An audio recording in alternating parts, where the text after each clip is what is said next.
Okay. 2008 Golf Mk5, 1.9 diesel, but I'm sure they're all the same. Brakes, it's not the bigger brakes. 280mm-ish discs. I'm just going to do the discs and pads.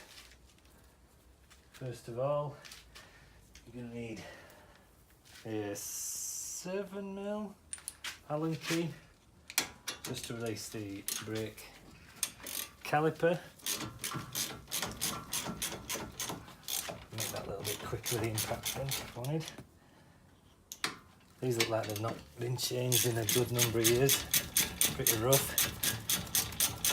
Pad light was on. So your brake pad warning light is on. This is what causes it. You won't have a full connection through the wire loop, so that'll get changed as well. Quite simple job really.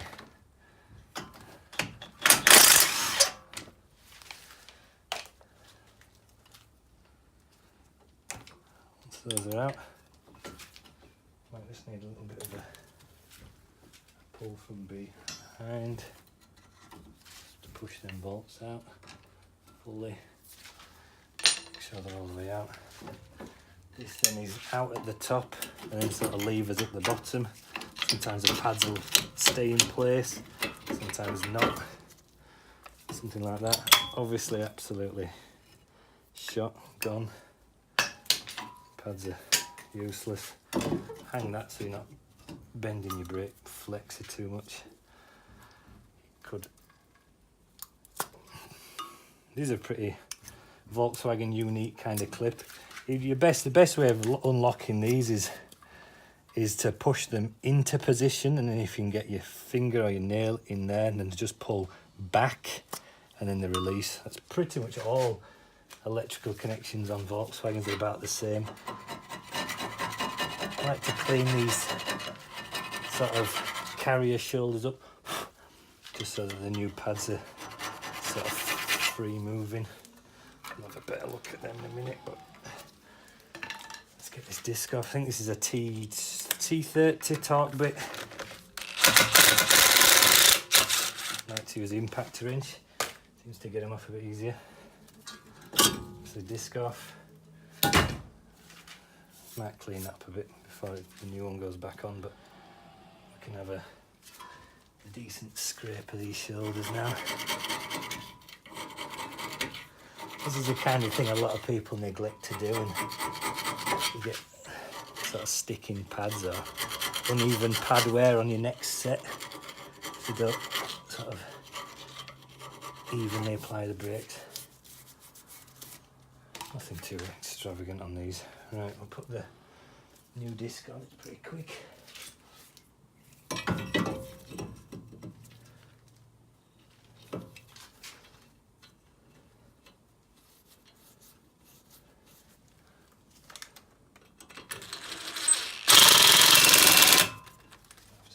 Tight and a little bolt.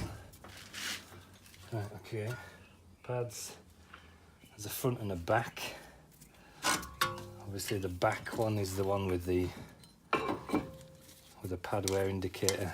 It sits inside the caliper with those spring clips, so I'll do that in a minute. I actually need to force this caliper back now.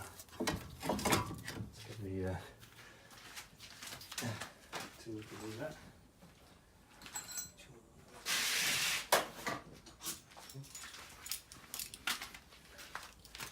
Not the only tool to use it. You can use a hammer and just force it back. They're not under a great deal of pressure. You might see some brake fluid pour out of the reservoir, but not going to do any harm.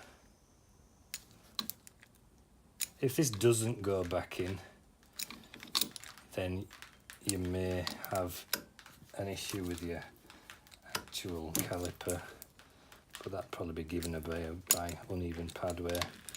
Pad wear on this caliper pretty uniform, so I'm guessing it doesn't have an issue with this caliper itself. Needs to go all the way back, otherwise you won't get your pads round the disc again.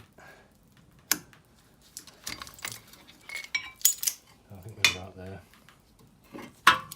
One pad slides into the front, like that. One pad goes into the back, slit inside the caliper, like that. Just check it's enough. Yep. Right, so that sensor you can plug in later on, but just make sure it's out of the way, tucked behind the bolts. These feed in, but before we do that, I always like to put a bit of copper slip on the shoulders of the pads, just so you don't get any binding at them points. Same both sides. Just a little bit. You don't want too much on, you don't need to touch the pads. Get a bit of contamination issues then. The last thing you want is grease on your brake discs, your brake pads.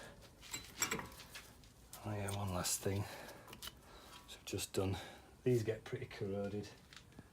You get a bit of rubber, sort of residue on them. These need cleaning off really. I'll get the wire brush.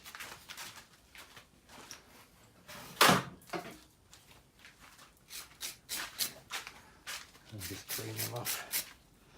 Again, we'll grease these up.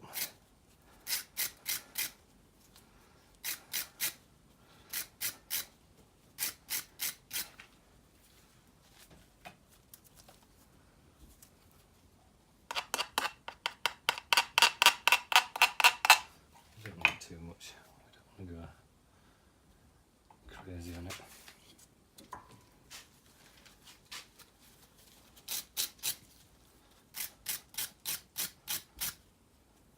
Sometimes these are really bad if nobody's ever cleaned them off, and you might need to use like a bench grinder or like a bench wire wheel, something to get a bit more tough on them.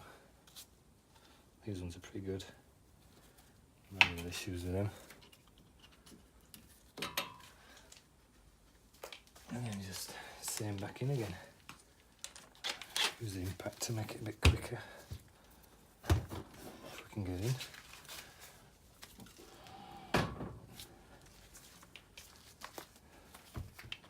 Obviously make sure your steering lock's off before you attempt to do it. I won't do them too tight with this because you're quite likely to strip it. We'll just do it by hand.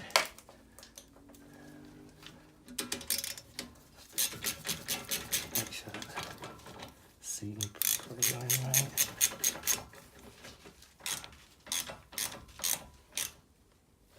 Uh-oh. We may have an issue with a cross-threading.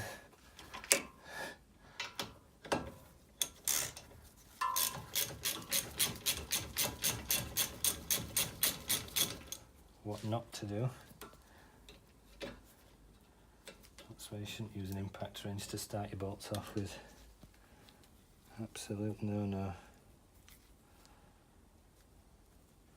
Need to try and rescue that. But hey ho. If we had done this right, it's just a case of tightening them back up, put your caps back on, and you're good to go. Press your brakes before you set off. Just make sure that the brake fluid's back in, plug your plug back in, and do it like that. I will now have to clean that thread off, which you shouldn't have to do because you won't cross thread it like me. But there you go.